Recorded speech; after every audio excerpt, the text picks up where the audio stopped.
Dan seperti yang saya bilang tadi, hari ini spesial sekali. Kita akan ada sesuatu yang sebenarnya nggak baru-baru banget sih. Ini beberapa kali sebenarnya kalau sudah udah lama sama kita lakukan. Tapi justru sebaliknya yang kali ini jauh lebih simpel. Apa itu? Nanti kita akan lihat. Tapi sebelumnya saya mau ajak saudara baca firman Tuhan dari 1 Tesalonika 5. 1 Tesalonika 5 ayat 11. Karena itu kuatkanlah seorang akan yang lain dan saling membangunlah kamu seperti yang memang kamu lakukan. Kuatkanlah seorang akan yang lain dan saling membangunlah kamu. Ini ditulis oleh Rasul Paulus yang adalah juga gembala dari jemaat di Tesalonika, saudara.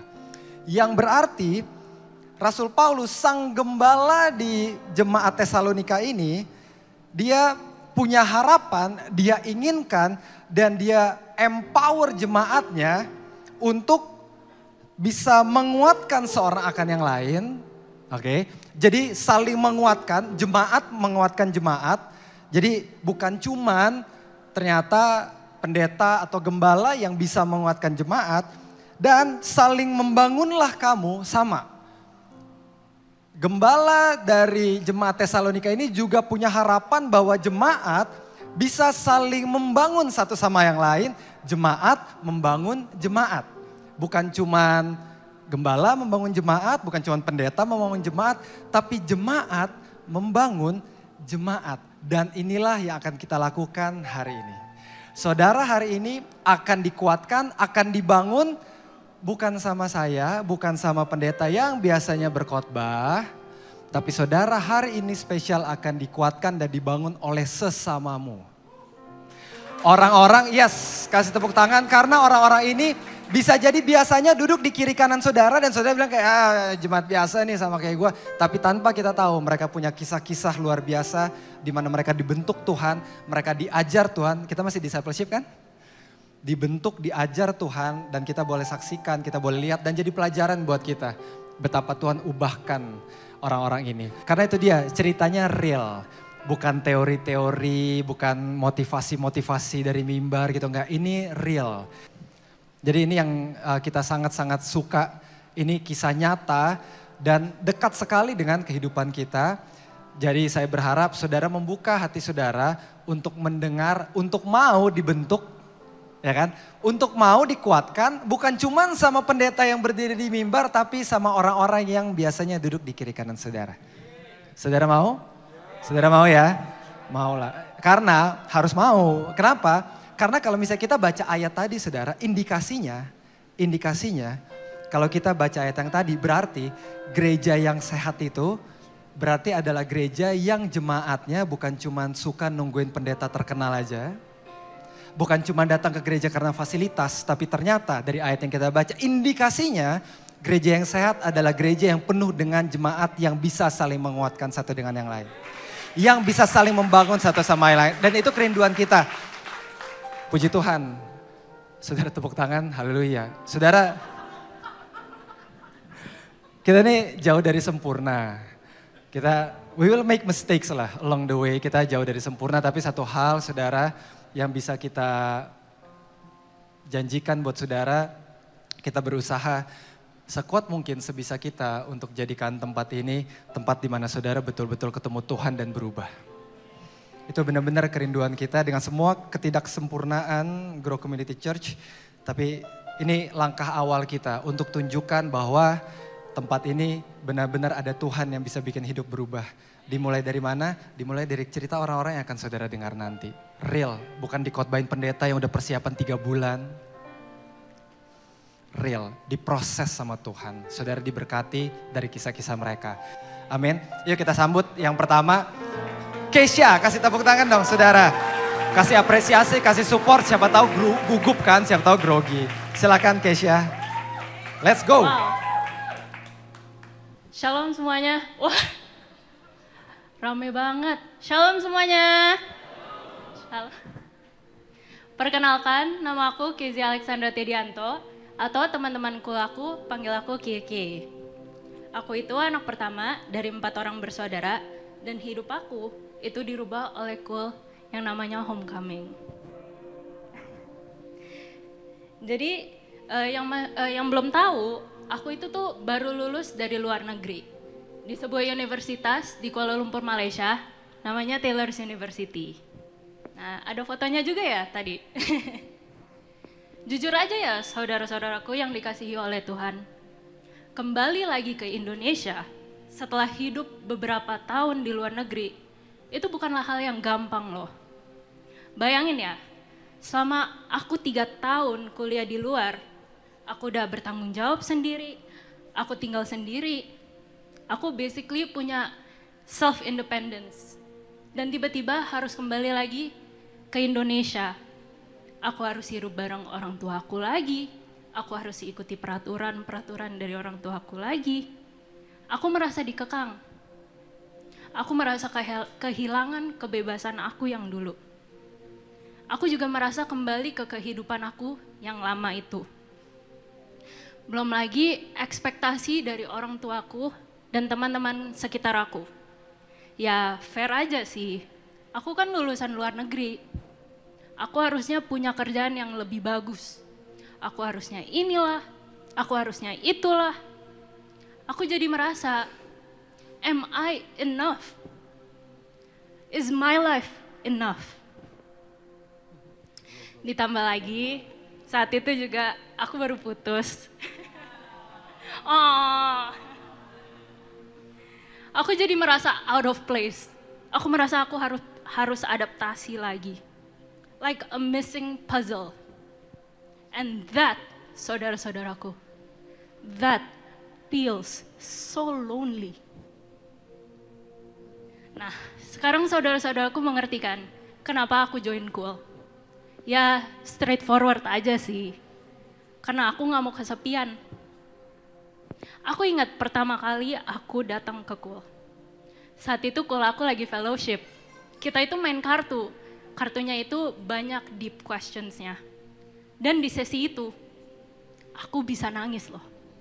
For context, aku itu bukan orang yang gampang ceritain kisah hidup aku. Kayak sekarang ini. Aku itu tipe-tipe yang mendem aja gitu di dalam hati aku. Tapi di sesi Cool itu, aku bisa open up. Aku ngerasa beban-beban yang selama ini aku pikul sendiri, itu mulai terangkat. Di Cool itu aku merasakan kehangatan, aku merasakan ketulusan, aku merasa loved by my Cool community. Nah, merasa dikasihi oleh Cool aku juga mulai bertanya-tanya. Aku pun jadi kepo. Kok bisa sih teman-teman aku ini secinta itu sama Tuhan?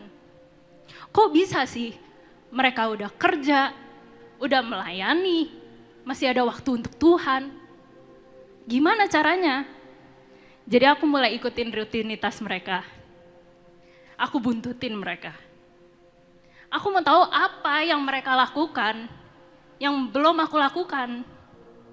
Jadi aku mulai gereja. Aku benar-benar duduk di belakang Kobrai sama Ciomi. Well, itu alasannya kenapa aku duduk di belakang kalian mulu sih. Aku juga ikut rumah doa, aku ikut pre-service. Di saat itu juga aku mulai bawa adik-adik aku untuk gereja bareng. Another context, relasi aku sama adik-adik aku itu sebenarnya kurang baik. Ya sebagai anak pertama, aku ngaku, aku itu kakak yang keras, aku juga kakak yang tegas. Nah relasi itulah yang bikin aku tuh sedikit renggang sama mereka. Belum lagi aku kuliah di luar negeri, aku gak ketemu mereka selama mungkin 3 tahun. Aku ingat pertama kali aku gereja bareng adik-adik aku. Setelah gereja itu kita lunch bareng. Nah, setelah di tengah-tengah lunch itu, ada satu teman Cool aku, dia datang ke meja kita. Terus tahu nggak apa yang dia katakan pertama kali? Kalian pernah nggak sih doa makan bareng? Pertanyaan yang simple bukan? Tapi jawabannya enggak. Aku nggak pernah doa bareng adik-adik aku. Kalau doa juga ya paling sendiri-sendiri aja. Nah di situ dia suruh kita pegangan tangan, terus dia doain kita. Inilah awal dari pemulihan relationship aku dengan adik-adik aku.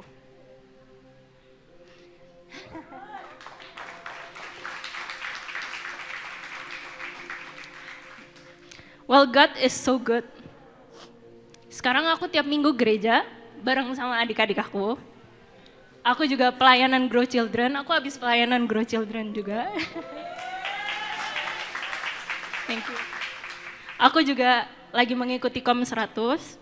Adik-adik aku juga mulai melayani di Grow Youth. Dan setelah melihat perubahan aku, beberapa dari teman-temanku juga mulai ikut ke gereja dan ikut Cool. Aku akan meninggalkan sebuah firman Tuhan yang sebenarnya tidak asing lagi. Aku mendapat ayat ini saat perjamuan kudus minggu lalu yang di roti hostinya itu. Ayat ini straightforward, tapi looking back di kehidupan aku selama ini, aku diingatkan kembali seberapa besar hadirat Tuhan dalam hidup aku. Ayatnya itu Matius 28 ayat 20b. Dan ketahuilah, aku menyertaimu senantiasa sampai pada akhir zaman. This community has changed my life. Cool ini membantu aku memperbaiki relationship aku dengan Tuhan, dengan teman-temanku, bahkan dengan keluarga aku. Sekarang aku tertanam di dalam sebuah komunitas di mana teman-temanku adalah standar dengan hubungan mereka dengan Tuhan. Mereka support sistem aku. Dan merekalah yang mengarahkan aku untuk selalu bergantung kepada Tuhan. Dan aku sangat bersyukur Tuhan mengizinkan aku untuk merasakan ini semua. Dan aku percaya, aku berdiri di sini, cerita aku. Itu bukan cerita aku aja. Aku yakin ibu, bapak, dan saudara-saudara sekalian pasti merasakan hal yang sama. This is your sign. Let Cool help you like they helped me. Thank you and God bless you.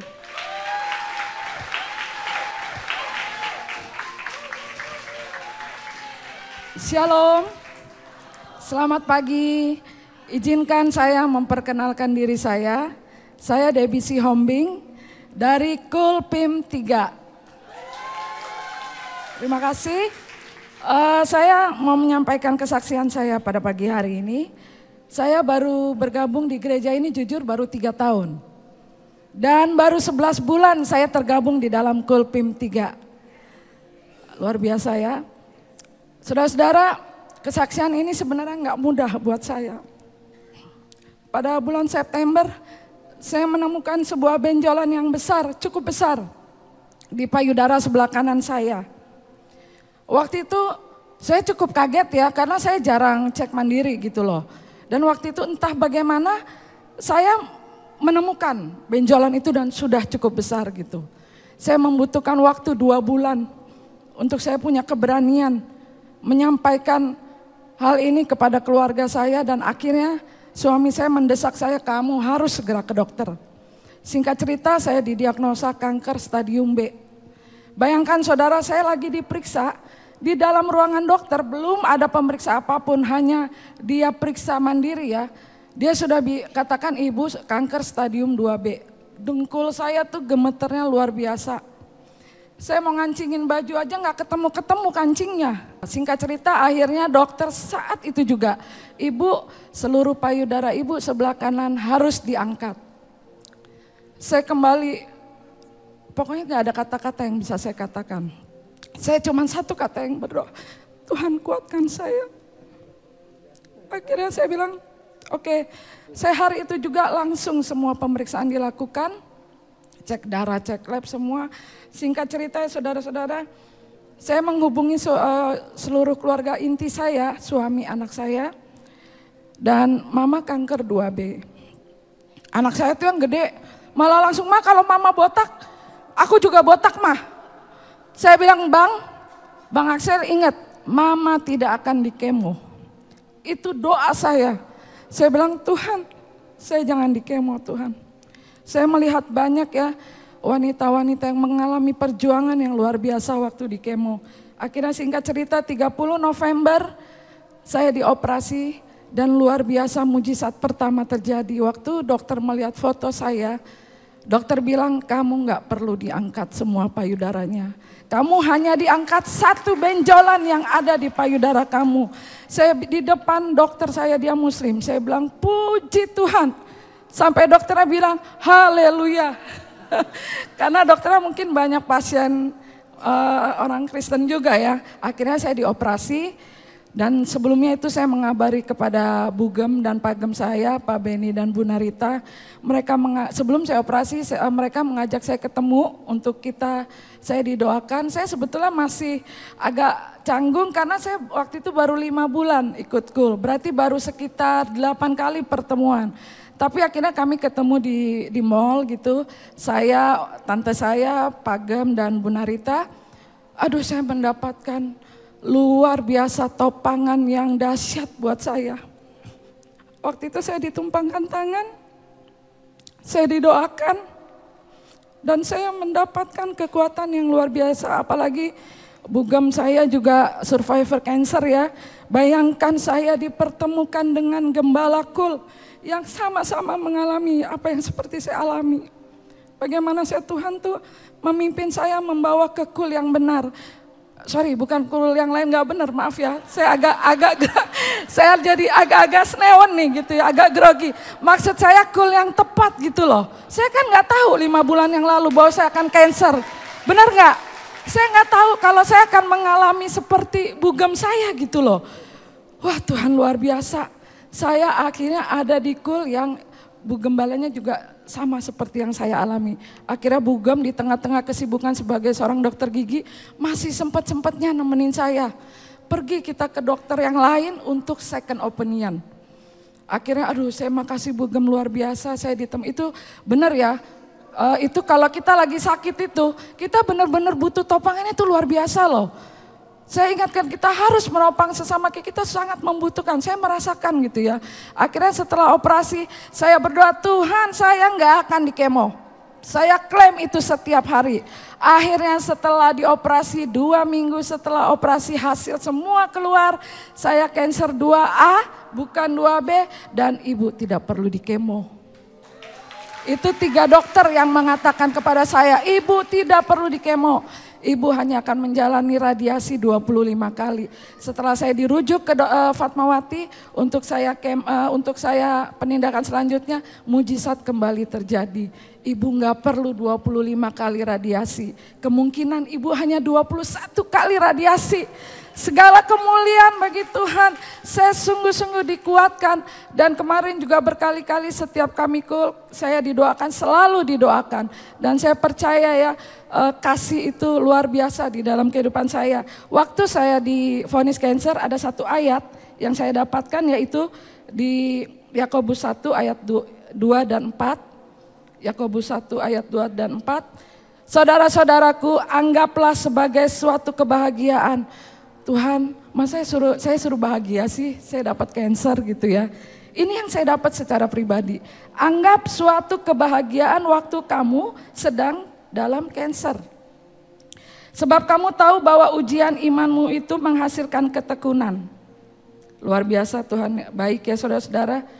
Dan ayat 4-nya, dan biarlah ketekunan itu memperoleh buah yang matang, supaya kamu menjadi sempurna dan utuh dan tak kekurangan satu apapun.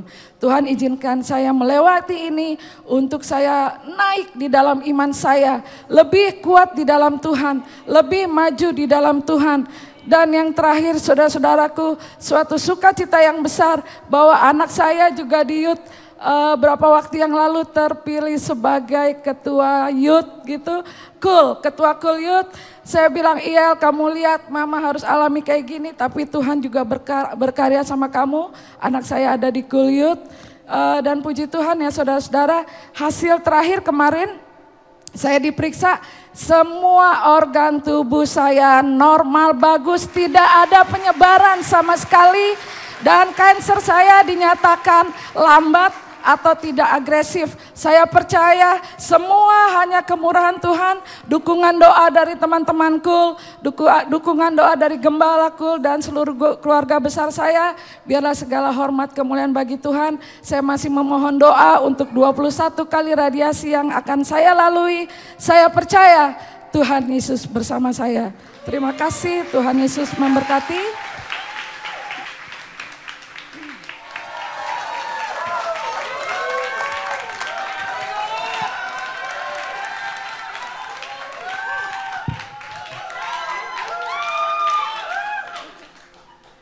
Shalom, nama saya Laura dari Kulpim 1.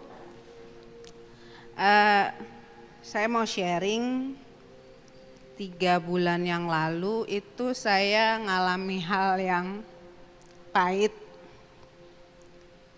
hal yang paling gak mengenakan.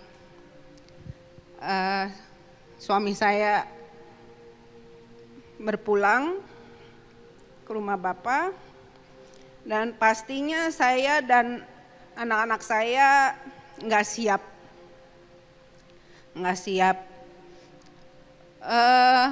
Pada saat itu yang saya rasakan nggak mudah ya. Maksudnya di saat kita ditinggal pasangan hidup pasti nggak mudah. Sedih, kecewa, marah, ada rasa sakit pasti.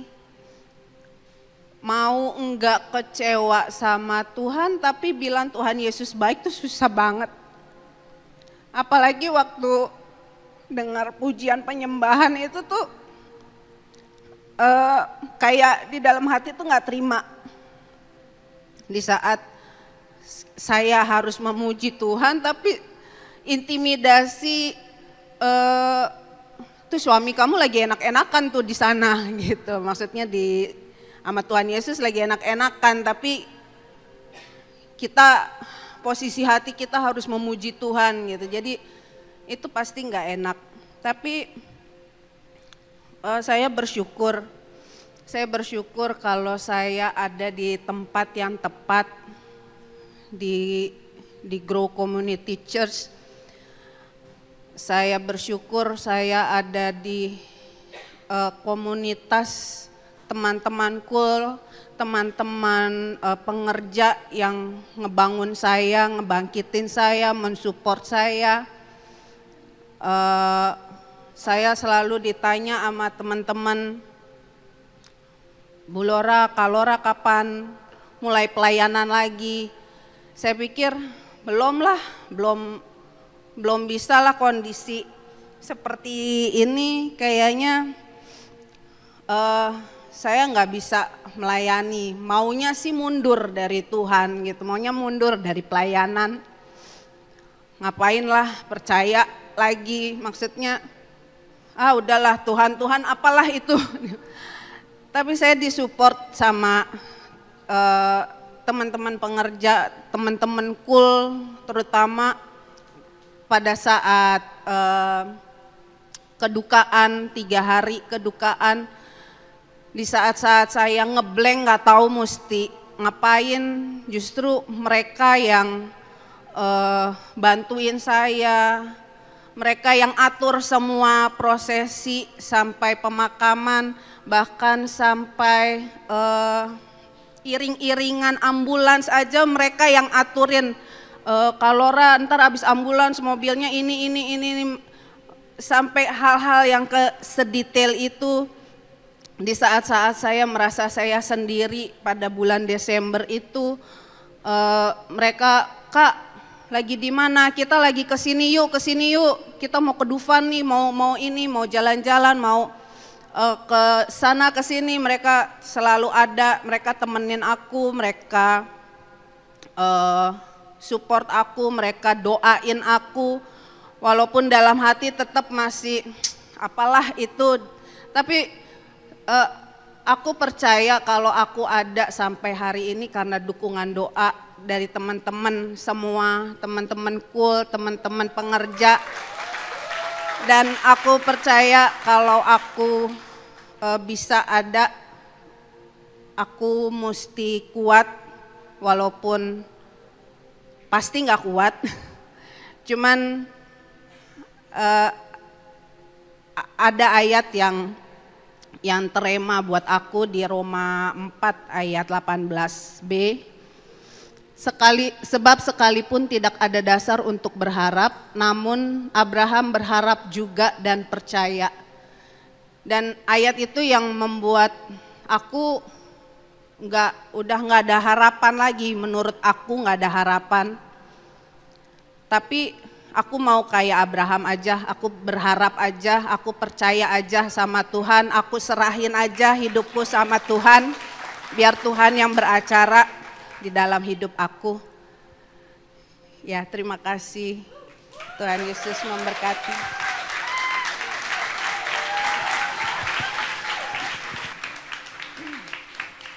Shalom. Saya dari KUL PIM 2 ya. Saya mau berbagi kebaikan Tuhan buat saya yang luar biasa mengubah saya. Karena saya selama ikut KUL itu luar biasa. Jadi di situ mengubah hidup saya menjadi diubahkan segala pikiran saya dan segala apapun yang dalam hidup saya, ketakutan saya itu. Ya, ayat yang boleh saya dapat itu ada di Yesaya 41 ayat 10. Janganlah takut sebab aku menyertai engkau. Janganlah bimbang sebab aku Allahmu. Aku akan meneguhkan, bahkan akan menolong engkau. Aku akan memegang engkau dengan tangan kananku yang membawa kemenangan. Yang itu membuat kekuatan dalam hidup saya sehingga saya berjalan terus mengikuti Tuhan dan segala pikiran saya pun diubahkan. Dan ketakutan itu pun mulai pelan-pelan hilang. Karena KUL itu dalam hatiku tuh satu keluarga yang membimbing saya, yang memberi kekuatan dalam hidup saya. Dan ibadahnya luar biasa ya, kalau bagi pribadi saya sih, kalau mau diceritakan banyak hal yang harus saya ceritakan ya. Tapi di dalam ini yang dengan singkat ini saya cuma bisa berbagi yang ayat yang saya dapat ada pegangan saya. Dan sampai saat ini saya tetap berjalan dan saya kenal Tuhan belum lama. Jujur saya baru dibaptis 1 tahun lebih, belum 2 tahun. Tapi sebelumnya saya mengenal KUL itu udah lama. Karena diubahkan segalanya gitu ya. Akhirnya saya ambil dibaptis gitu karena Tuhan itu baik bagi saya. Saya sebenarnya dari agama seberang, tapi jujur ini yang membuat aku kekuatan dalam hidup saya dan keluarga saya dan anak-anak saya semua, dan dalam hidup ini dipulihkan segalanya dan ketakutan itu hilang dan menjadikan sukacita dalam hidup saya. Itu yang saya dapat selama ini.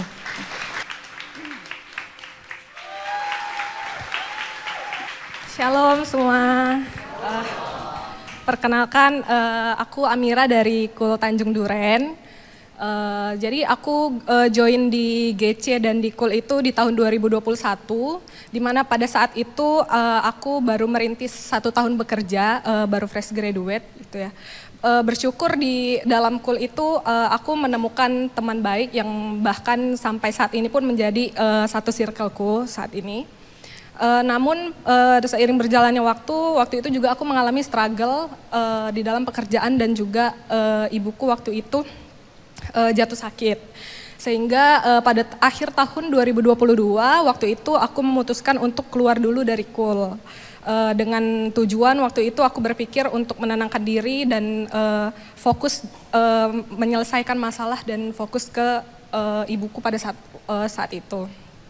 Nah, memasuki tahun 2023 di mana tahun yang menjadi klimaksnya permasalahanku itu dari awal Januari sampai Desember aku benar-benar mengalami cobaan yang berbeda-beda di tiap bulannya.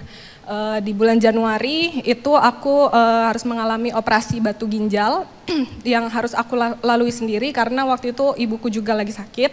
Di bulan Februari aku ada penyesuaian pekerjaan karena aku pindah di tempat kerjaan yang baru. Di bulan Maret aku mengalami operasi yang kedua karena harus melepaskan selang di ginjal pada waktu itu. Lagi-lagi aku lewati sendiri karena ibuku juga masih sakit. Oh ya, disclaimer juga, aku adalah anak tunggal yang dari kecil memang hanya hidup berdua sama ibuku karena ibuku juga udah pisah sama papaku dari aku kecil.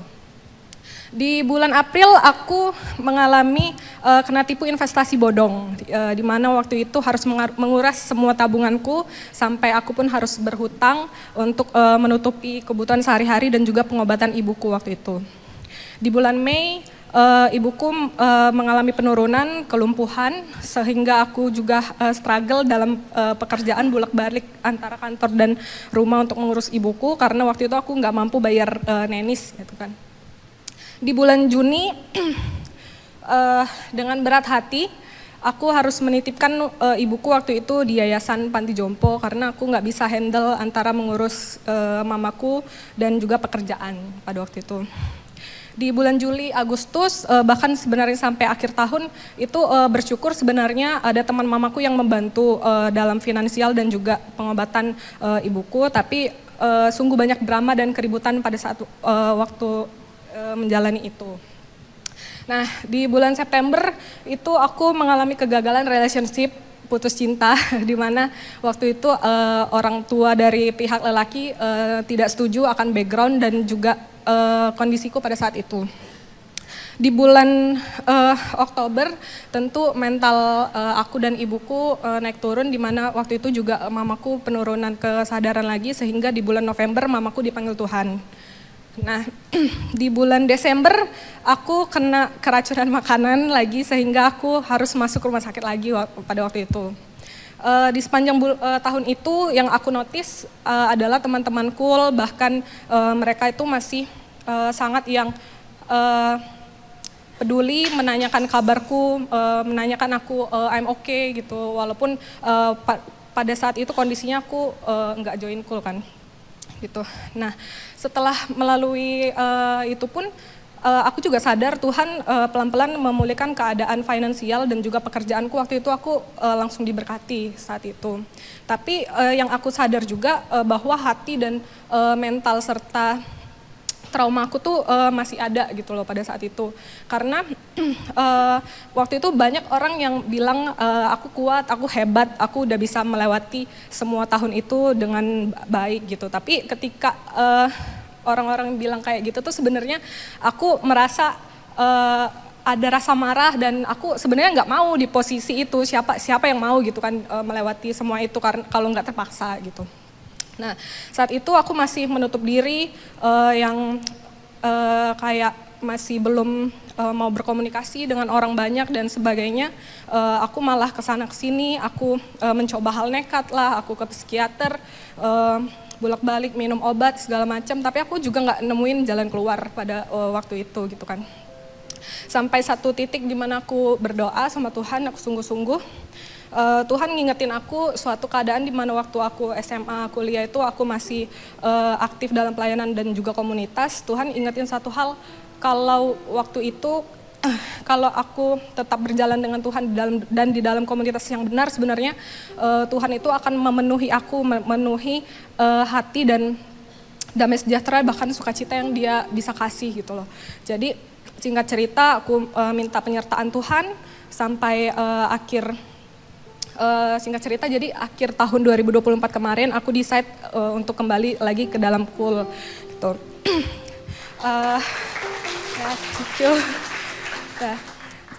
Yang aku percaya juga mungkin sampai saat ini aku belum pulih seutuhnya, masih dalam proses, tapi setidaknya yang aku yakin dan percaya adalah ketika Tuhan boleh mengizinkan itu terjadi, waktu itu aku udah lewati, aku percaya penyertaan Tuhan itu yang Dia sendiri yang akan menyertai aku dan juga akan melindungi aku walaupun saat ini mungkin aku sebatang kara gitu kan. Jadi ada ayat juga yang menguatkan aku ketika aku ngelewatin hal-hal itu di Amsal 23 ayat 18 tentang ya karena masa depan itu sungguh ada dan harapanmu tidak akan hilang. Lalu di Yohanes 14 ayat 17b dan 18, sebab ia menyertai kamu dan akan diam di dalam kamu. Aku tidak akan meninggalkan kamu sebagai yatim piatu, aku datang kembali kepadamu. Jadi puji Tuhan, bersyukur yang sampai saat ini aku bisa lalui. Tuhan Yesus baik banget sama hidup aku dari dulu sampai sekarang. Itu aja sih, terima kasih.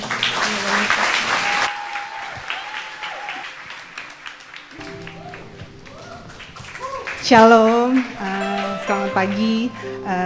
Kami mau sharing tentang komunitas as a couple. Saya Teresia dan suami saya Perdata. Izin pakai contekan karena ada timer berjalan. Awal cerita kami, saya mengalami sebuah situasi yang sulit di masa pandemi. Bukan hanya khawatir akan kesehatan fisik karena keadaan dunia yang chaos saat pandemi, banyak orang meninggal di sana sini masuk rumah sakit, tapi ada guncangan secara mental. Era sebelum pandemi, waktu kami berdua bertemu sebagai pasangan paling banyak 6 jam. Biasanya lebih sedikit karena macet dan lain hal. Di era pandemi kami harus bertemu 24 jam. Yang di awal pandemi mungkin bukan suatu yang serius. Ternyata disinilah area kami berdua memasuki masa ujian. Khususnya di area gaya komunikasi berdua. Saya pertengahan antara introvert dan extrovert. Suami saya introvert. Ternyata saya browsing, oh ini adalah fenomena 7-year itch dalam sebuah relasi. Kurang lebih menjelaskan relasi pernikahan yang semakin menurun setelah sekitar 7 tahun ditambah keadaan pandemi pada saat itu. Saya menjadi merasa ada kekosongan jiwa dalam memasuki hari-hari di masa pandemi. Yang dulu kehidupan merasa normal, menjadi ada sesuatu yang harus diisi. Kekosongan membuat saya mencari makanan rohani tiap minggu di YouTube. Awal-awalnya nyari-nyari podcast, tapi kok nggak ada yang ngisi ya gitu. Saya random aja nyari ibadah minggu beberapa gereja, sampai pendek cerita mengerucut ke gereja GC dan ada satu yang lain. Di akhir ibadah selalu ada ajakan untuk join komunitas. Muncul kerinduan mau chat untuk daftar, tapi masih datang dan pergi keinginannya. Tapi seperti ada keyakinan, salah satu kekosongan jiwa ini bisa terisi kalau kamu mau daftar gitu. Karena kami nggak ada background berkomunitas sebelumnya sebagai pasangan. Singkat cerita, saya memberikan diri untuk daftar, saya join Cool, tapi masih sendiri. Suami saya masih wait and see pada saat itu. Selama kurang lebih 1 tahun, saya join Cool sendiri. Suami kadang dengar dari belakang kalau lewat Zoom. Saya diajak sama Ibu Gembala Cool untuk ikut RYH, Restore Your Heart. 2 hal ini yang selama 1 tahun awal pandemi itu menjadi bekal buat saya menggali kekosongan apa yang saya hadapi. Mungkin 1 tahun yang saya tabur lewat Cool dan kelas RYH secara pelan-pelan merubah tanpa saya sadari, tapi dirasakan buahnya sama suami saya. Sampai ada masa suami saya bertanya, kamu kok berubah ya sekarang? Mungkin dari pribadi yang meluap-luap kalau sedang ada gesekan kecil atau besar, jadi bisa lebih regulasi emosi. Saya diajar Tuhan lewat kelas RYH bahwa saya dan suami kondisi saat itu adalah bentukan akumulasi dari lahir kecil menuju remaja dewasa sampai sebelum kami menikah. Kurang lebih belajar dalam Cool selama 4-5 tahun sampai hari ini, ada hal-hal yang dulu belum sempat terpikir atau pernah terpikir tapi lupa, tapi Tuhan sediakan ternyata. Ya, tadinya saya yang mungkin ya istilahnya kabur-kaburan, menjauh dari Tuhan, nggak mau ikut komunitas.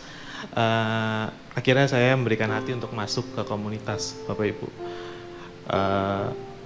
Yang tadinya saya mengandalkan diri sendiri, saya mau coba ngandalin Tuhan. Dimana setelah itu saya merasakan di kehidupan pribadi saya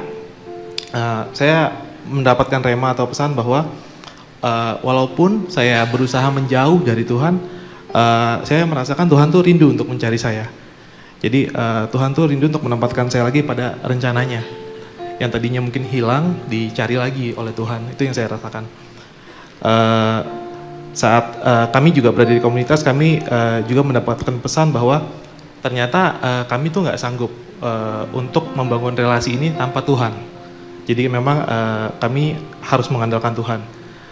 Kami ingin share satu ayat dari Matius 6 ayat 33, tetapi carilah dahulu kerajaan Allah dan kebenarannya, maka semuanya itu akan ditambahkan bagimu.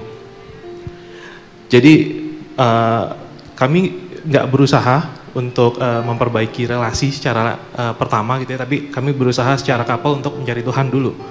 Setelah kami mencari Tuhan, lalu semuanya itu bahkan akan ditambahkan kepada kami. Relasi kami pulih, kami dipulihkan di komunitas tuh. Kami juga merasa terberkati karena kadang pada saat kami mempunyai pergumulan, kami bisa share.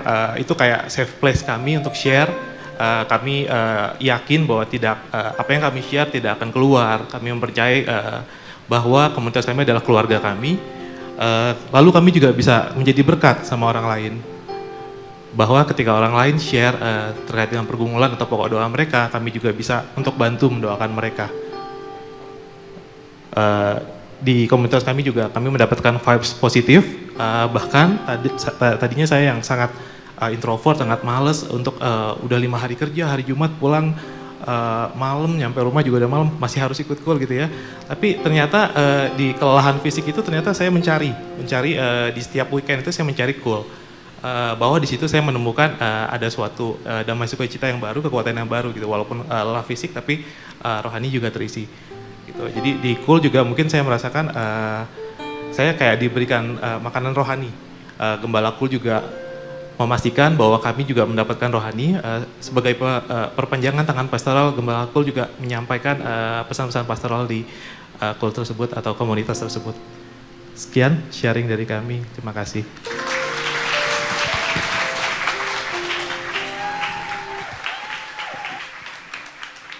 Shalom Grow.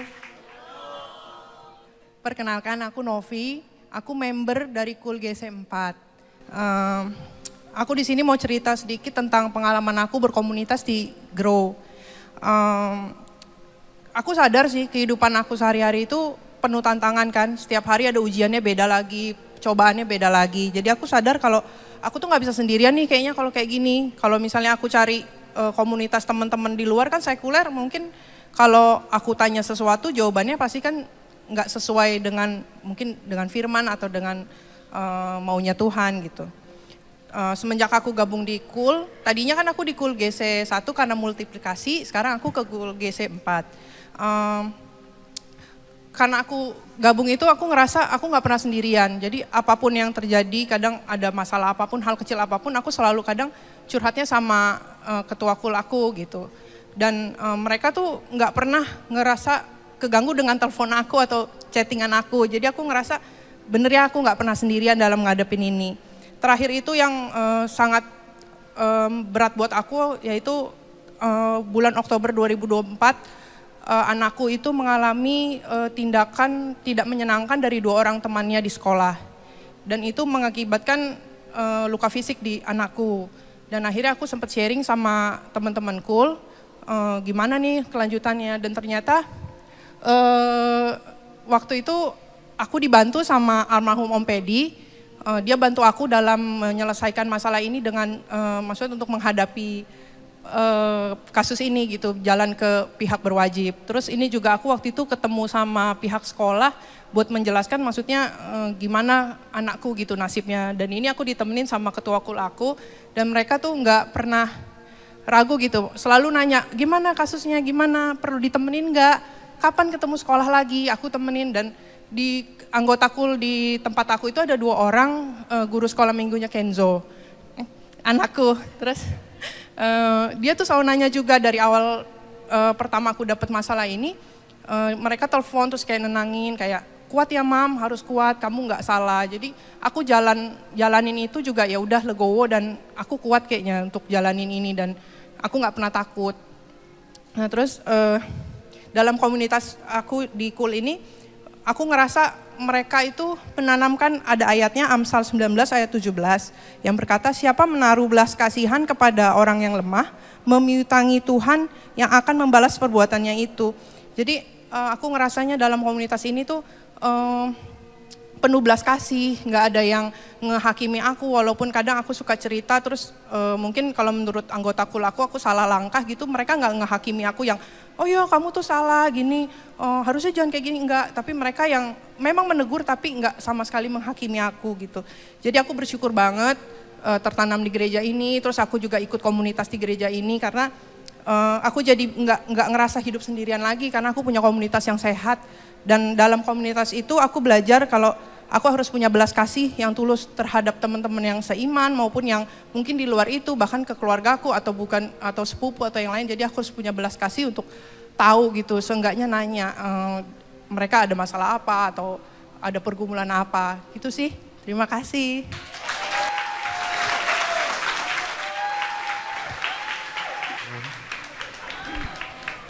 Oke, langsung aja. Shalom semua, perkenalan dulu singkat kan.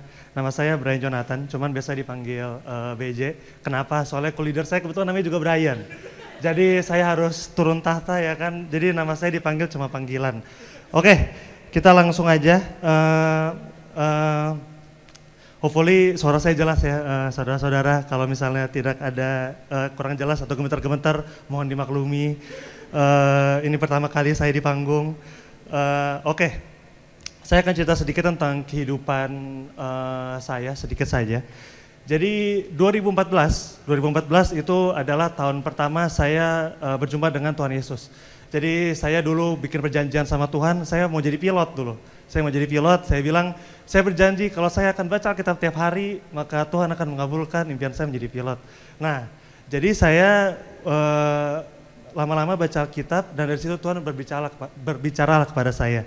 Nah, 2016, 2 tahun setelahnya, miracle itu terjadi. Berarti harusnya menjadi apa? Tidak. Saya kuliah di Amerika. Karena jalan Tuhan tidak ada yang tahu ya teman-teman. Jadi manusia bisa berencana, tapi rencana Tuhan yang paling sempurna, amin. Amin. Nah, jadi bisa dibilang karena saya sudah merasakan kebaikan Tuhan itu. Jadi waktu itu ke Amerika juga sebuah keajaiban ya. Jadi saya bukan dari keluarga yang berkelimpahan, bukan dari keluarga yang cukup juga. Jadi benar-benar bisa kuliah di sana itu sebuah keajaiban lah. Waktu itu sampai semua administrasi semua singkat dan maksudnya semua dilancarkan seperti itu. Nah jadi di 2016 pas saya mulai kuliah gitu ya, saya tuh benar-benar berasa dipakai Tuhan lah. Saya baru nyampe di Amerika aja udah ada orang nanya langsung kayak, kok lu bisa jadi orang Kristen sih? Nah, saya langsung cerita lah. Hanya karena Tuhan saya bisa sekolah di sini dan segala macam gitu-gitu. Dan saya juga melayani di gereja dan segala macam seperti itu. Jadi 2016 sampai 2018 saya ibaratnya hidup untuk Tuhan lah seperti itu. Nah, tapi untuk setelah 2018 gitu ya, entah kenapa for whatever reason seorang Brian Jonathan, seorang BJ berpikir bahwa kayak you know what, kuliah kan 4 tahun ya, berarti kan 2 tahun udah hidup untuk Tuhan, 2 tahunnya lagi coba deh saya mau explore yang di luar Tuhan gitu, mencoba hidup untuk diri sendiri gitu. Nah, singkat cerita aja 2018 basically adalah downfall di hidup saya. Jadi benar-benar apapun yang saya lakukan itu gagal, nilai jelek, kayak kerjaan saya intern hilang, pelayanan saya kabur, hubungan jelek, hubungan sama Tuhan gak ada, tetap ke gereja tapi jauh dari Tuhan seperti itu. Nah jadi ini 2018 awalnya lah, dan 2020 itu adalah peaknya, dimana 2020 seperti yang saudara-saudara tahu ada COVID ya, itu tuh benar-benar peaknya banget, dimana saya udah lulus, harusnya saya kuliah di Amerika, harusnya lanjut kerja di Amerika tapi tidak gitu ya. Jadi benar-benar di 2020 itu semua terjadi lah. Keluarga saya dilanda ada financial crisis, terus saya juga nggak dapat pekerjaan, saya dikhianati teman, saya jauh dari Tuhan dan saya terpaksa harus balik ke Indonesia. Jadi benar-benar kayak saya bertanya lah ke Tuhan, Tuhan bukannya saya di Amerika ini udah ada tujuannya ya, bahkan sampai saya ke Amerika aja miracle gitu kan, tapi saya disuruh balik ke Indonesia gitu, maksudnya ini gimana sih, ini bener gak sih, bahkan saya sampai molor-molorin waktu itu, yang harusnya langsung balik molor-molorin just in case ada miracle happen kan, tapi enggak gitu, ternyata jalannya harus balik ke Indonesia. Nah nyampe Indonesia, saya bener-bener ya hidup saya bisa dibilang kayak kerja lah ya, soalnya saya juga waktu itu lagi COVID, gereja online, nggak ada komunitas juga, saya nggak pernah ada di komunitas by the way sebelumnya. Soalnya kenapa saya nggak pernah ada di komunitas, soalnya saya merasa bahwa kayak saya bisa langsung ngomong ke Tuhan kok, berarti saya nggak butuh dong komunitas gitu kan. Orang Tuhan bisa diakses langsung. Kenapa kita harus berkomunitas gitu kan? Nah, makanya saya tidak berkomunitas seperti itu dulu. Nah, sampai akhirnya terus-terusan kan saya kerja, saya tetap kejar apa yang duniawi lah. Sampai akhirnya saya menemukan apa? Saya menemukan nothing, saudara-saudara. Jadi saya tidak menemukan kepuasan, apa yang saya kumpulkan bisa hilang, apa yang saya anggap itu bisa memuaskan, tidak memuaskan. Intinya yang saya temukan itu bisa dibilang ya tidak ada gitu. Nah di situ saya bilang bahwa kayak Tuhan, I wanna come back gitu to you. Nah tapi di situ maksudnya yang gak ada jalannya gitu, mau ke gereja nggak tahu komunitas, bingung segala macam kan. Sampai tiba-tiba ada satu orang gitu kan random bilang kayak, J, lu mau nggak cool gitu. Awalnya saya ragu banget, jujur saya nolak dia 3 kali. Bukan bermaksud untuk cosplay Petrus, enggak. Tapi thank you. Tapi benar-benar nolak 3 kali sampai akhirnya saya coba gitu. Dan ketika coba pun jujur nggak ada ekspektasi gitu.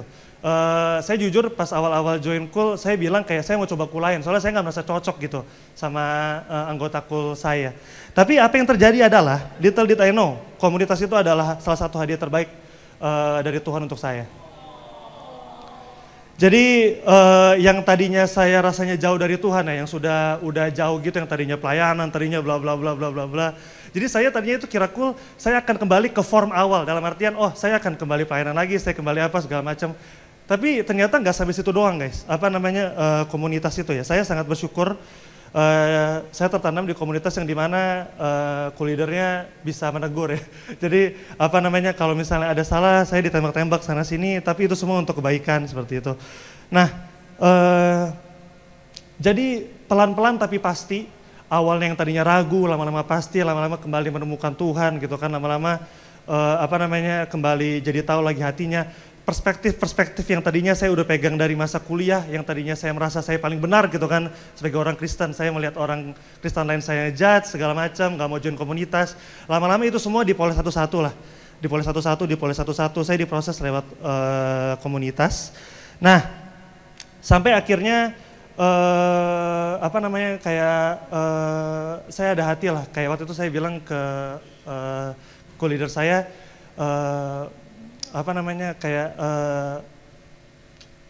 saya juga mau orang lain merasakan kebaikan Tuhan seperti itu.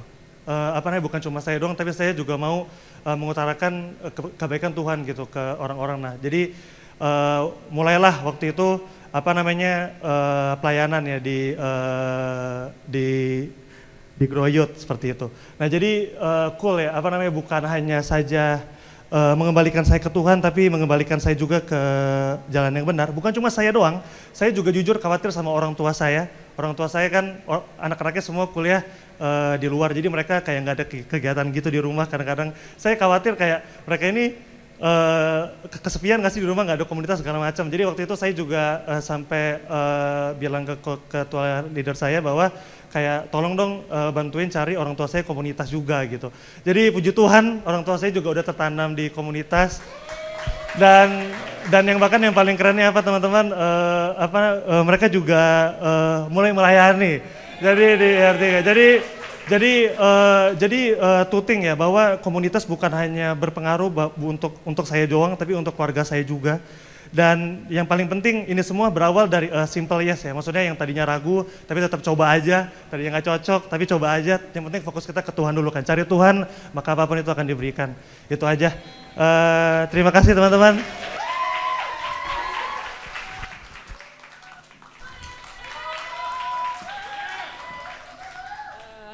Shalom saudara-saudara terkasih dalam Tuhan. Selamat sore menjelang malam. Perkenalkan, aku Yasmin dari Cool Profesional Bintaro. Mau bersaksi sedikit sih tentang kebaikan Tuhan dalam hidup aku yang udah aku alamin gitu ya.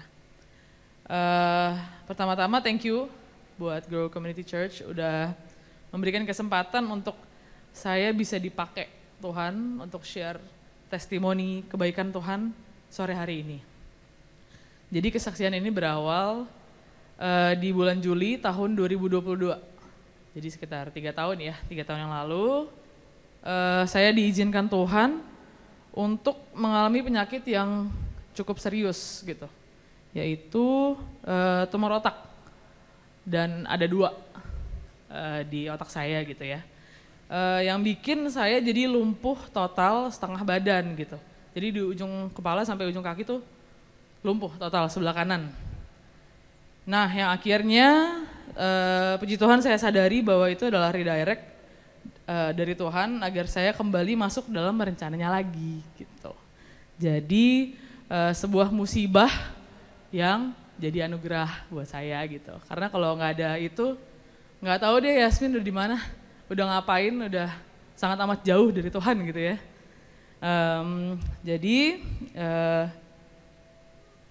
Nah, di bulan yang sama, di Juli 2022 itu aku start bergereja rutin di GC.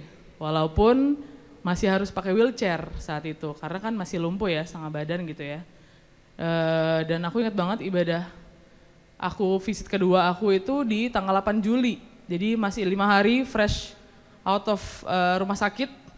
Dan ternyata aku mau banget gitu untuk gereja, dan sempat agak shock juga keluarga pas tahu aku mau ke gereja pakai wheelchair gitu. Nah, saat itu di visit kedua itu saya didoakan oleh salah seorang pastor di Grow Community Church gitu ya, didoakan dan puji Tuhan banget, Tuhan menjawab doa saya dan tim pastoral di Grow Community Church ini gitu. Tuhan luar biasa baik dan masih mengizinkan saya untuk sembuh dan kembali normal, bahkan akhirnya bisa melayani lagi di gereja gitu. Yang tadinya udah sempat sibuk banget, udah apa itu melayani di gereja, ntar dulu deh, cari cuan dulu deh gitu. Saat itu ya, jadi akhirnya Tuhan izinin lagi untuk aku bisa melayani lagi di gereja. Nah, tapi testimoni aku nggak berhenti di sini. Nggak berhenti sampai oke, Yasmin sembuh, that's it gitu, enggak. Saat masa-masa recovery, aku bergabung juga di Cool, di Grow Community Church gitu, yaitu Cool Professional Bintaro. Bersyukur banget sih, bersyukur banget karena Tuhan kirim teman-teman Cool yang selalu memberikan perhatian, yang support, dan doa-doa mereka yang saat itu tuh aku butuh banget sebenarnya tanpa aku sadari, ternyata butuh banget karena masih recovery, masa-masa recovery itu kan there's moments yang aku weak lah, terus kayak nggak semangat dan lain-lain, dan itu teman-teman Cool tuh selalu memberikan penghiburan dan kekuatan gitu lewat ya receh-recehnya mereka sih, tapi ya itu lumayan menguatkan saat itu gitu. Selalu merasakan kasihnya mereka yang bukan cuman dalam kata-kata, tapi juga dalam actions gitu. Analoginya tuh kayak api unggun gitu ya, jadi setiap kita adalah kayu-kayunya gitu. Nah, kalau cuman satu api unggun yang dibakar kan apinya kecil ya, kalau cuman satu kayu yang dibakar gitu ya. Nah, tapi ketika disatuin sama batang-batang yang lain gitu ya, itu kan pasti apinya besar dan menjadi sebuah api unggun yang apinya bisa memberikan cahaya dan kehangatan buat orang lain gitu. Jadi kasihnya Tuhan tuh selalu terasa lah dalam hidup saya lewat komunitas di mana saya tertanam gitu. Nah, sekarang puji Tuhan saya udah sembuh dan masih dikasih kesempatan sama Tuhan. Ya, puji Tuhan. Masih dikasih kesempatan sama Tuhan untuk yang tadi aku udah mention, melayani gereja, dan panggilan aku yaitu My Generation. Yakin banget bahwa itu adalah jawaban doa dari semua pastoral di sini, dari semua teman-temanku yang udah memberikan doa-doanya gitu ya. Nah, saya belajar dari pengalaman ini bahwa kita bisa lebih maksimal melayani Tuhan kalau kita ada di dalam komunitas gitu. Jadi ketika kita sendirian tuh nggak bisa maksimal sih melayani Tuhannya gitu ya. Nah, ayat yang saya benar-benar rasakan selama masa-masa itu sampai sekarang adalah 1 Yohanes 3 ayat 18. Nah, ya izinkan aku baca ya dalam bahasa Inggris ya. My little children, let us not love in word or in tongue, but in actions and in truth. Gitu. Jujur merasain banget sih bahwa ayat ini benar-benar hidup sih di komunitas ini gitu ya. Sangat terasa bahwa ada kasih yang dinyatakan lewat perbuatan juga gitu, bukan hanya ngomong doang gitu ya. Saya percaya bahwa semua itu dilandaskan oleh karena kasih Tuhan, yaitu agape. That's why saya rasa emang penting banget untuk kita tertanam gitu ya, atau at least punya komunitas yang kasih Tuhannya tuh nyata gitu. Sesuai sih sama istilah community sendiri, yaitu communication in unity gitu ya, community. Nah pas banget sama isi hati Tuhan untuk umatnya, untuk bisa membangun hubungan atau komunikasi di dalam satu kesatuan atau unity.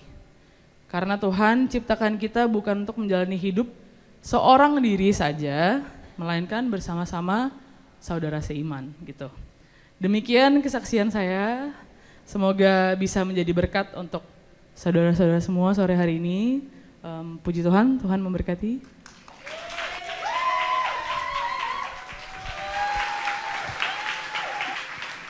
Selamat malam Bapak Ibu semua. Shalom. Iya, oke. Agak shaking dikit nih, ini pertama kali saya akhirnya punya kesaksian. Oke, jadi saya lahir dari keluarga Kristen ya. Dan dari kecil saya sudah dibaptis percik dan aktif juga di gereja yang terdahulu. My life seems fine, tapi dari luar.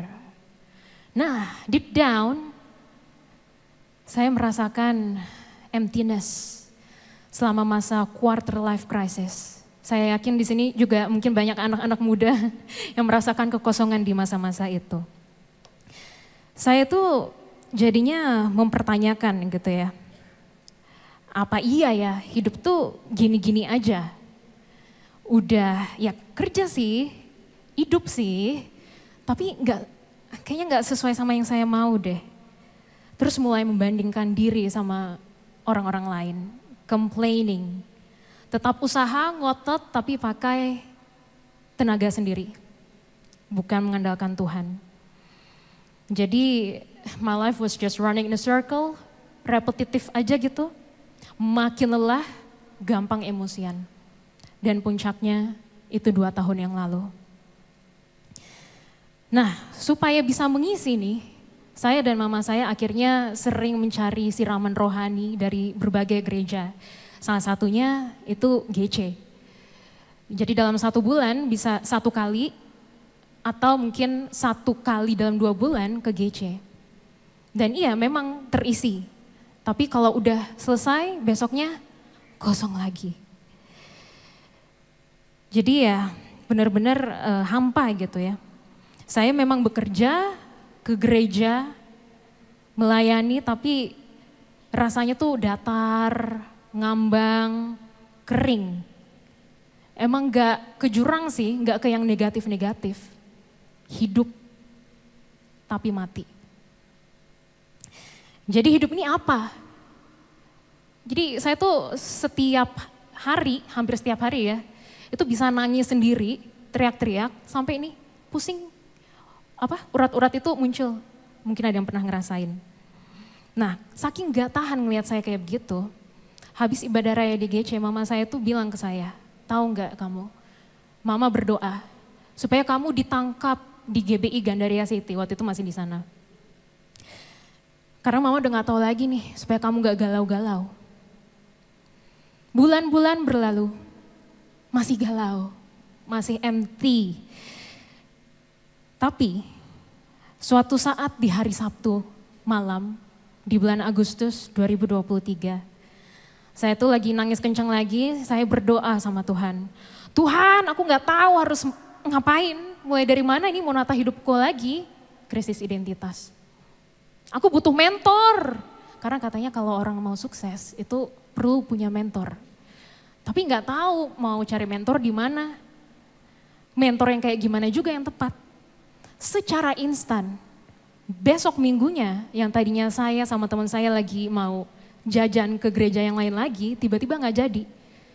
Langkah saya dibelokin ke GC. Pulang-pulang lihat ada X banner, Grow Connection, program mentorship.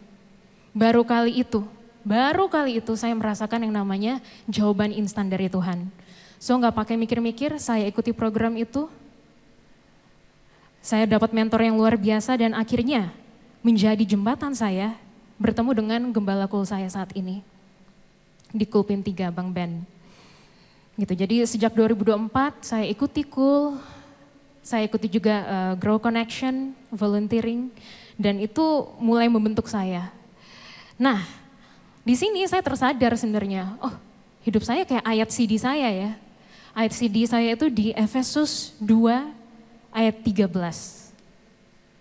Tadinya jauh, dideketin lagi dengan cara yang beda-beda ya. Dan menurut saya ini caranya muter-muter dulu, tapi akhirnya didekatkan lagi. Nah di dalam kul itu, setiap Sabtu per 2 minggu ya, akhirnya saya bisa merasakan artinya komunitas Kristen yang saya nggak pernah rasakan sebelumnya. Saya tuh bisa ngelihat gimana orang saling mendoakan, saling terbuka, dulu nggak kayak gitu. Dikasih nasihat, termasuk saya juga sering dapat nasihat.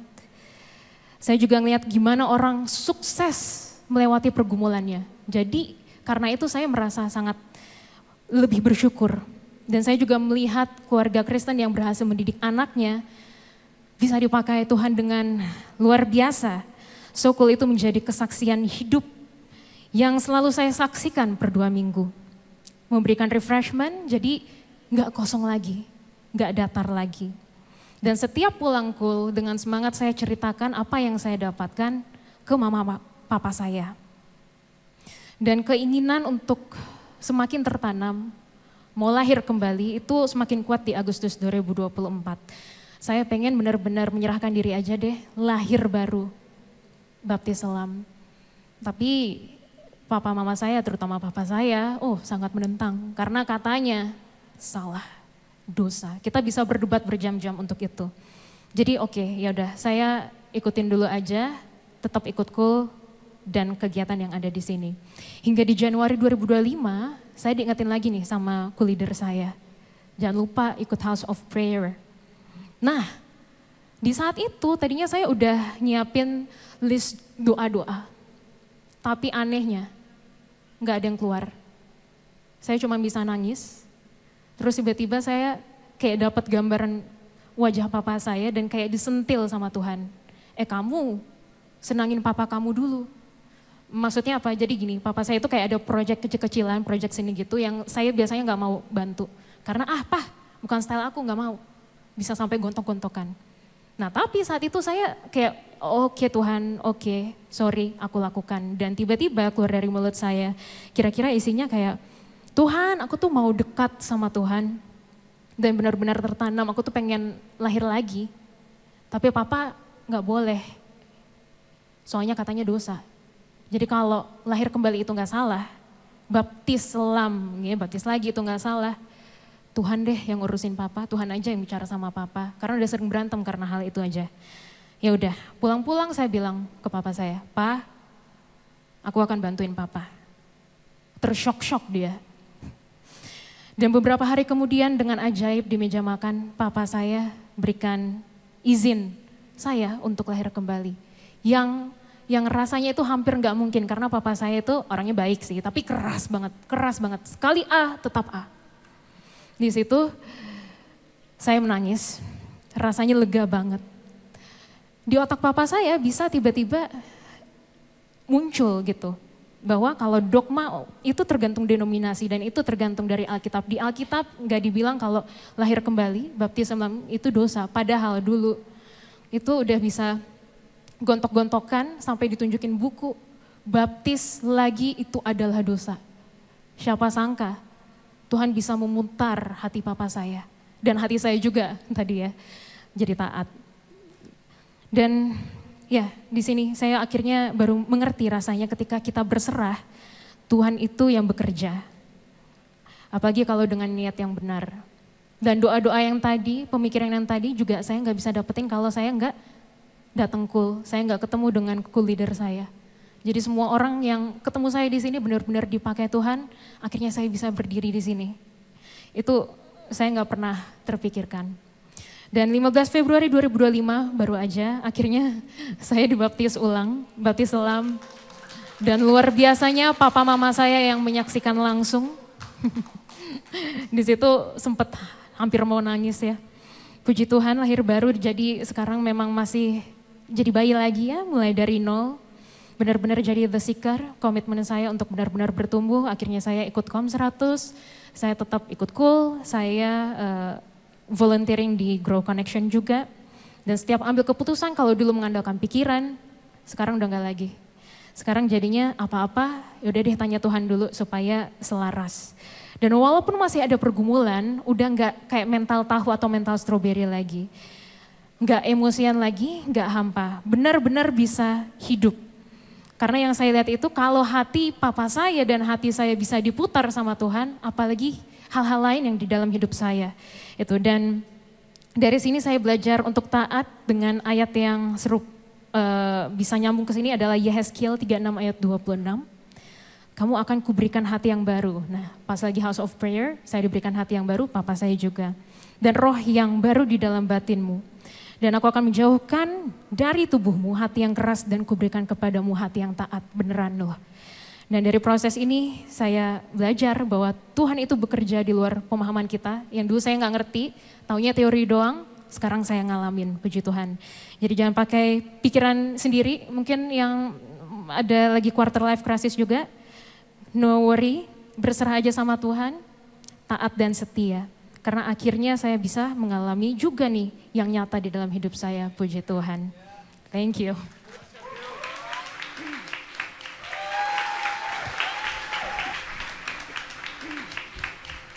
Shalom semuanya. Nama saya Anjani, bisa dipanggil Angie. Sedikit background keluarga saya. I was born a Christian, dari kecil lahir sebagai orang Kristen. Dibesarkan dari keluarga Kristen juga, dari kecil sekolah minggu, ikut papa mama pelayanan sama kakak juga gitu. Tapi to be very honest, I've never found the essence of going to church gitu. Kayak aku nggak pernah ngerti kenapa going to church itu penting. Menurut aku nggak fun, jauh lebih fun nonton Pimen dan Shinchan waktu aku kecil.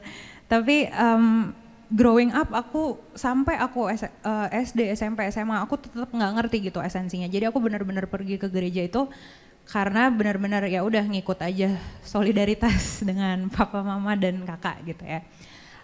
Sampai akhirnya aku pergi kuliah waktu itu di tahun 2012.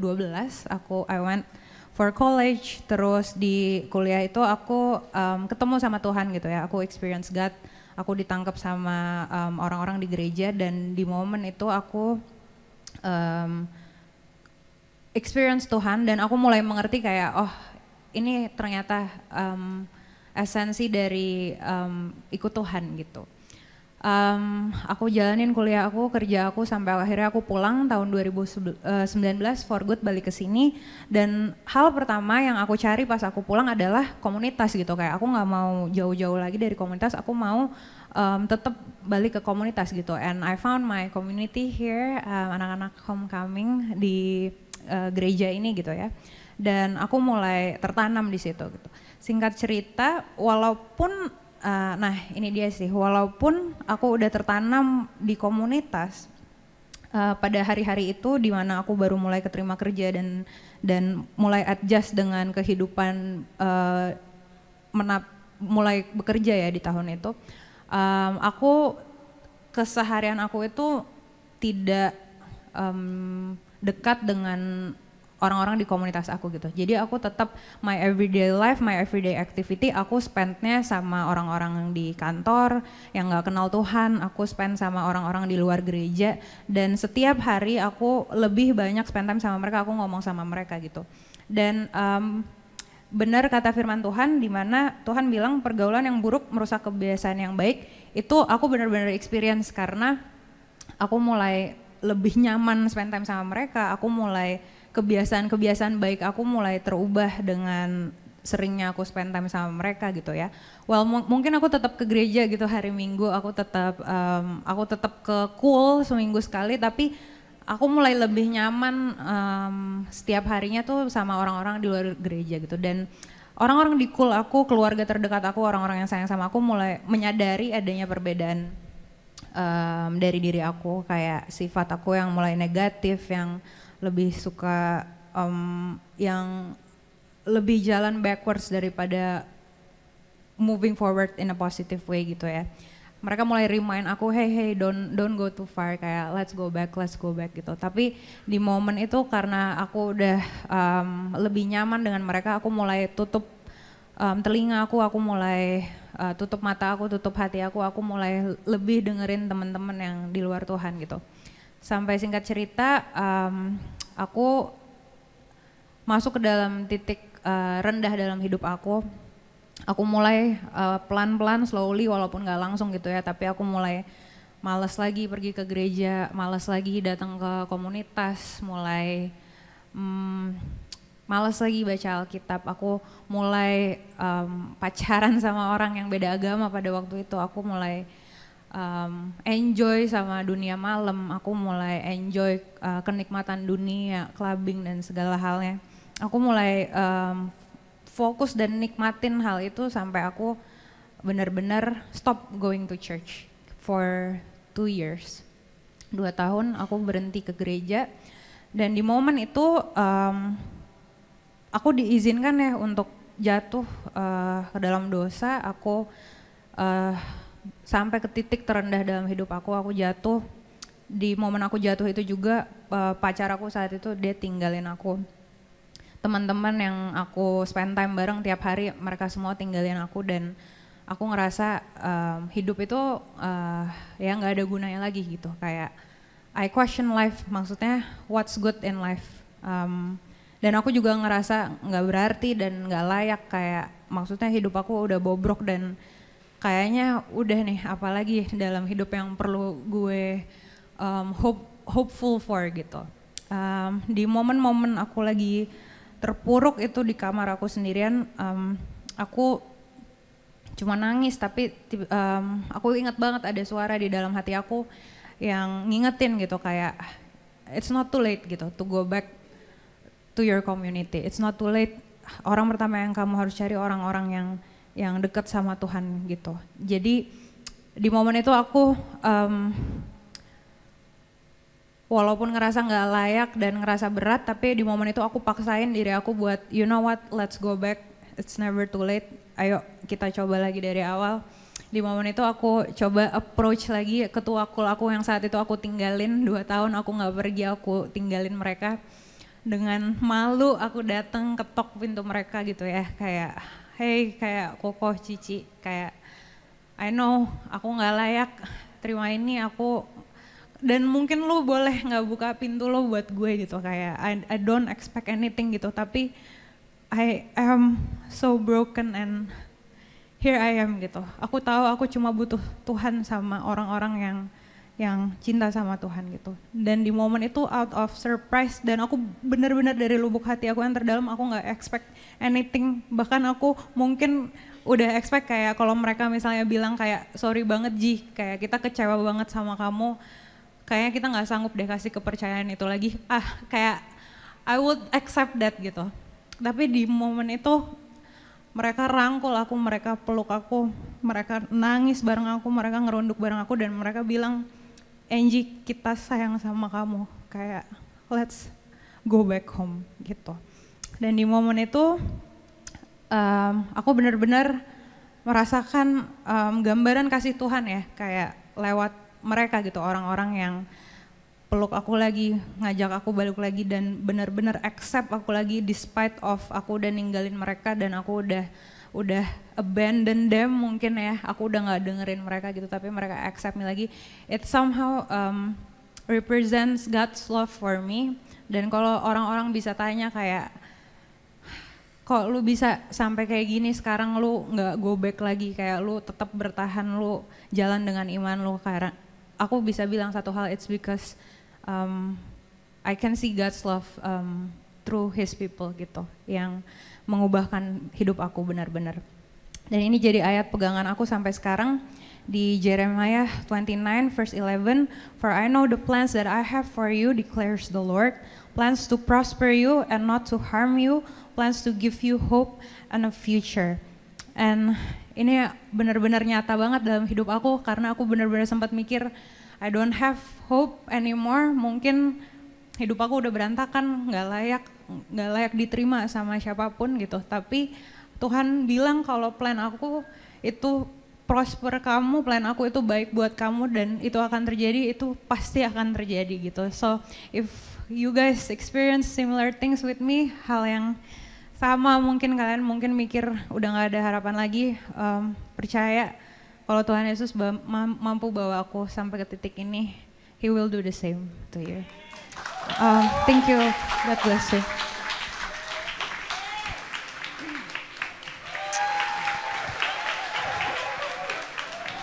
Luar biasa. Shalom semuanya. Perkenalan diri, nama saya Pramono Jati, dipanggil Jati. Saya akan menceritakan sedikit kisah perjalanan keluarga kami secara rohani. Jadi sebelum kami beribadah berjemaat di tempat ini, kami sudah berjemaat di salah satu GBI di Tanjung Duren, Jakarta Barat, dan kami sudah melayani di sana. Namun beriringnya berjalan waktu dan anak-anak kami, bahkan keponakan kami sudah semakin bertumbuh besar, sehingga mereka lebih memilih tempat yang mereka anggap enak, asik buat mereka. Nah, mereka sering beribadah di Grow Community Church yang ada di Gandaria City waktu itu.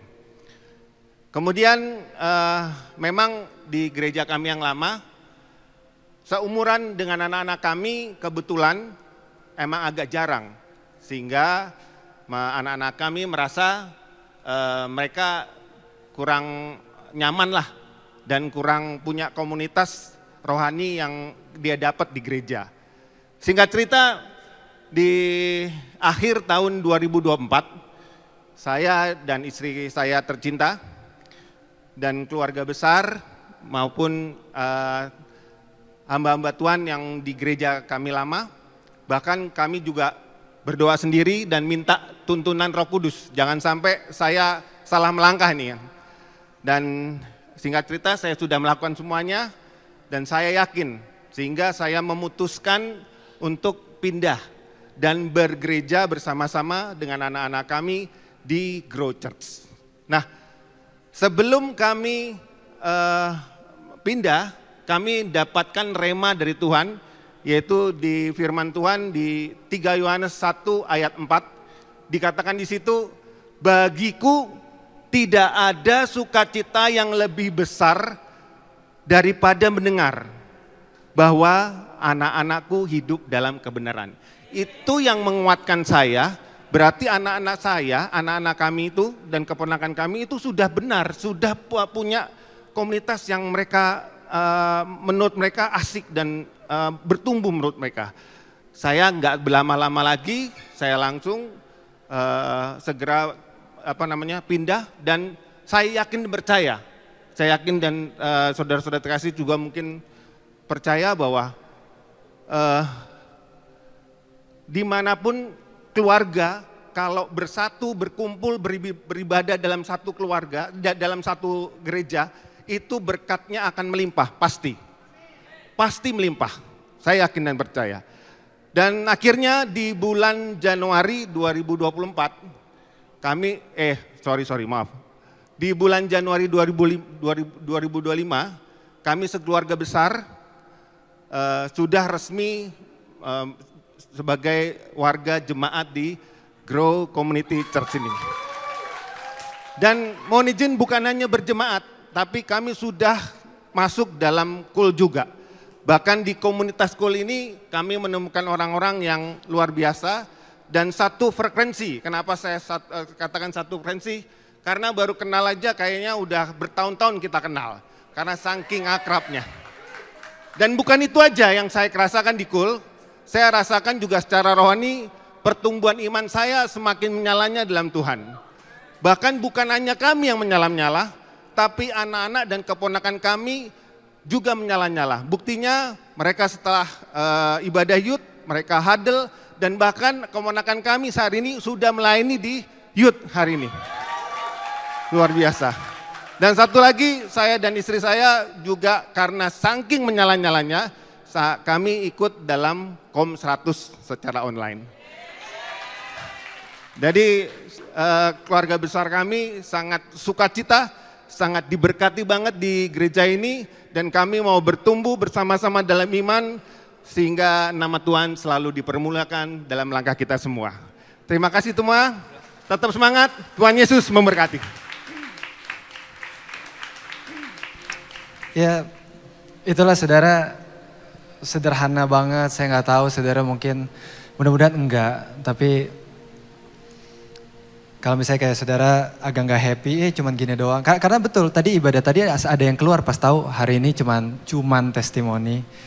Tapi saya rasa sayang ya, maksud saya kayak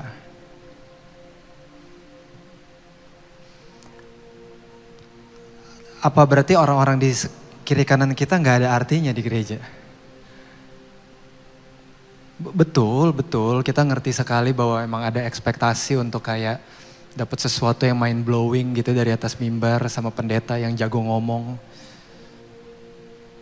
Tapi kalau Tuhan membentuk, masih ingat khotbah saya kan waktu itu yang soal Matius sama Simon orang Zealot. Kalau Tuhan bahkan membentuk murid-muridnya sama sesama mereka,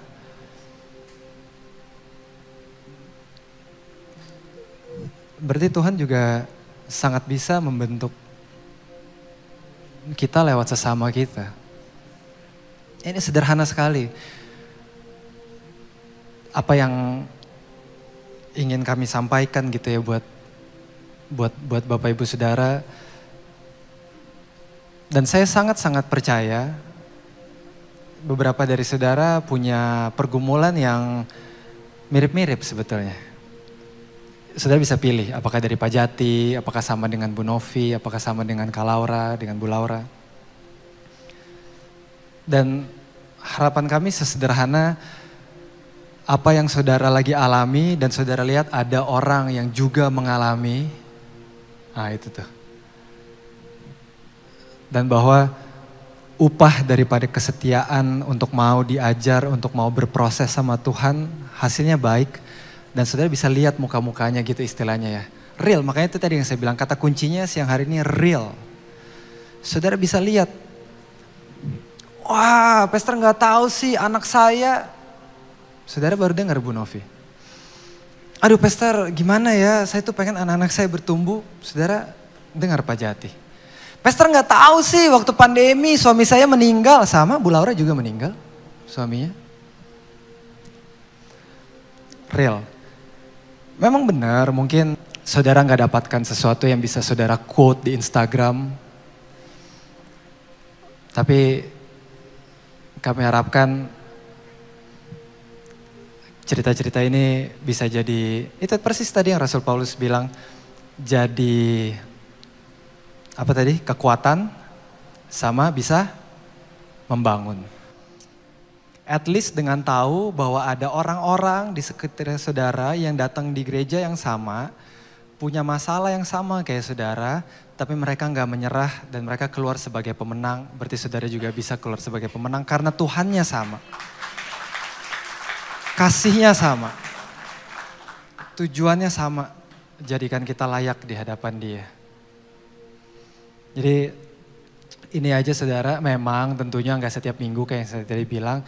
Cuman kayaknya saudara kalau memang mau tertanam di rumah ini mungkin kita mulai membiasakan diri untuk belajar sama satu sama lain. Gitu ya. Beberapa kali bisa dari mimbar ini, tapi yang lebih sering kalau misalnya saudara join call. By the way, ini bukan kampanye cool ya saudara ya. Gitu, tadi saudara dengar, enggak, kampanye mah udah lewat waktu itu tahun lalu ya kan, pada nggak daftar juga ya kan, jadi kita udahlah. Enggak, ini bukan kampanye cool, cuman it is what it is. Kalau memang mereka diberkati oleh orang-orang yang tetap ada, kalau sementara yang lain meninggalkan mereka, orang lain di luar menyakiti mereka, ada beberapa orang yang memutuskan untuk tetap mengasihi, untuk tetap mendidik mereka. Kenapa enggak mereka ceritakan? Gitu. Bahkan kalau misalnya saya boleh jujur sama saudara, briefnya untuk mereka adalah jangan oversell cool. Karena kita tahu sekali bisa sensitif, saudara bisa kayak, karena bukan itu poinnya. Puji Tuhan kalau saudara tergerak, oh puji Tuhan, oh ternyata bagus ya cool. Tapi di luar itu, di lain itu saudara, saya benar-benar berharap saudara tangkap pergumulan, kegelisahan seorang ayah yang ini anak-anaknya bisa dapat makanan rohani yang terbaik. Mungkin itu juga refleksi buat kita untuk para ayah, para ibu di sini. Apakah saya seserius itu untuk dengan kerohanian anak saya, gitu kan? Selalu ada kok, saudara, yang bisa kita pelajarin dari cerita orang. That's the point. That's the simplest point yang paling enggak bisa kita pelajari siang hari ini. Selalu ada yang bisa kita pelajari dari orang lain. Saudara kecewa, Bu Laura dengan belak-belakan, ini di mimbar saudara, di mimbar. Nggak apa-apa, Bu Laura bilang saya kecewa sama Tuhan. Apakah Tuhan kecewa sama Bu Laura? Enggak. Bu Laura masih tetap ada. Tuhan tetap jalan sama Bu Laura. Ingat Cook, ya, gitu saudara. Ya, nggak gampang tapi sederhana sekali. Dan ini yang mau kita bagikan sama saudara, kesederhanaan menjadi Kristen ini loh. Mau dengar apa yang Tuhan Yesus lakukan, ajarkan lewat firman, atau juga lewat sesama kita. Amin.